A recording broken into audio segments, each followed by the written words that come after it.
మనకి క్రాస్ కావాలి. ఫ్రంట్ వేసేటప్పుడు క్రాస్ ఉండాలి కదా. ఇక్కడ చూడండి 35 నెంబర్ మార్చుకోవాలి. ఈ పి అనేది ఉంది కదా, ఇది డి రావాలి, అప్పుడు అది క్రాస్ వస్తుంది. నెక్స్ట్ కలర్ సెలెక్షన్ చేసుకోవాలి. ఏముంది గ్రీన్, గోల్డ్, సిల్వర్. అక్కడ 4లో గ్రీన్ పెట్టుకున్నాం, 8లో గోల్డ్ ఉంది.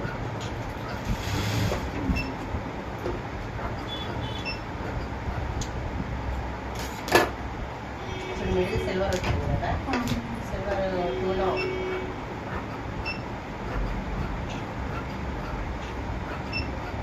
ఇప్పుడంతా టెక్నాలజీ మారిపోయింది. అప్పుడు మనం హ్యాండ్తో చేసేవాళ్ళం. టెక్నాలజీ అలా మారుతూ ఉంటే మనం ఇలా మిషన్ వస్తూ ఉంటాయి, మనకి హ్యాపీగా